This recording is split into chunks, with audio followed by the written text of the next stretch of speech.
shkruan Muslim Urizi. Partia Demokratike ka thirrur sot mbledhjen e Këshillit Kombëtar për të zgjedhur sekretarin e përgjithshëm, nënkryetarët dhe sekretariatet. Sipas statutit, kandidatët i propozon kryetari i partisë ose 5% e anëtarëve të Këshillit Kombëtar. Normalisht Berisha duhet i propozojë qysh sot ose maksimalja nesër kandidatët, që secili anëtar i Këshillit Kombëtar të njihet me kandidaturat përpara se të shkojë për të votuar. Po ashtu secili kandidat duhet ketë të drejtë të lobojë të bëjë fushat për vota minimalisht 24 orë, se nuk di çfarë sekreti ka që duhet të lexohen emrat në mbledhje, siç ndodhi me kandidatët për anëtar kryesie, ku nga 60 të propozuar shumica e Këshillit Kombëtar nuk njihte më shumë se 10-15 emra. Madje e them me bindje që as vet Berisha nuk ka njohur më shumë se 20 vet. Të tjerët ja kanë dhënë eunukut që e rrethojnë. Flas për anëtarët të Këshillit Kombëtar që nuk urdhërohen me SMS në grup, se për ata që marrin porosi apo orientim vote me WhatsApp nuk besoj që ka problem të dinë se kush është kandidat apo këtë votojnë, se u japin porosin padrinot që i mbajnë në tutel. Më shumë se sa procesi i zgjedhjeve, Këshilli Kombëtar duhet flasë të diskutojë për situatën politike në vend dhe situatën e gjendjen reale të PD-s, se ka qysh në janar 2025 që kur nuk është diskutuar për jo pak probleme që ka vetë PD-ja, krahas të gjitha problemeve që ka Shqipëria nga pseudo-qeverisja me mercenare shërbëtor të kujt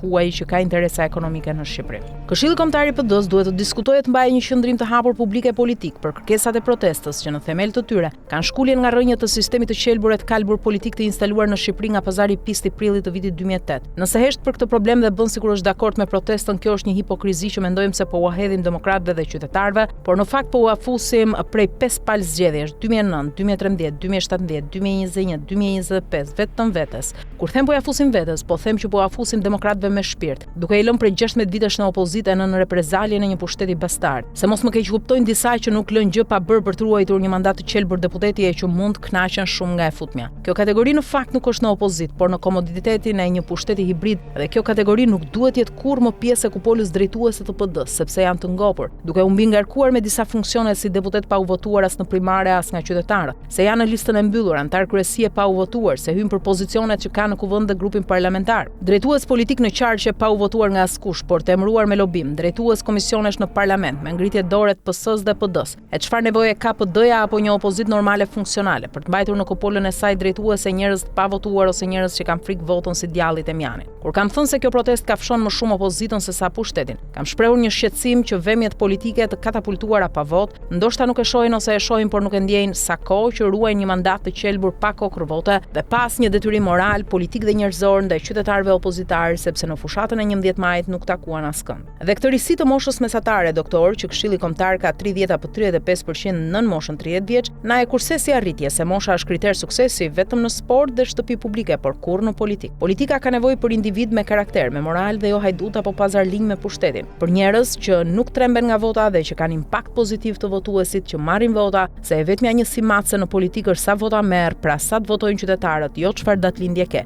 Politika ka nevojë për njerëz me stof politik dhe njerëz që nuk u akthejnë kurrë shpinën votuesve pasi rehatohen në parlament. Mund ta mbushësh kryesin, sekretariatet apo Këshillin Kombëtar sa të duash me anonim politik. Por kjo nuk është kurrë ripërtëritje, sepse në politikë ripërtëritja vjen vetëm nga vota e qytetarëve dhe me një garë reale të hapur pas SMS, WhatsApp e pa orientim për të pasur lëpirës apo servil që nuk i hyn në punas dreshit e që nuk i njeh askush në hyrje pallat, qytet apo fshat. Politika është përfaqësim, kuraj, ndershmëri dhe dinjitet, jo servilizëm, lëpirje apo nënshtrim. Nëse duam që ripërtëritja të mos na kthehet në ripërtypje, duhet që PD-ja të shohë realitetin në sy dhe të shkul nga vetja parazit politik vegjetues, duke luftuar fort që të shkul nga rrënjët edhe sistemin bastard politik të prillit 2008 që ka shërbyer si moçal për të rritur minj politik. Ndryshe ripërtëritja kthehet në ripërtypje dhe nga ripërtypja vjen vjellja qytetare.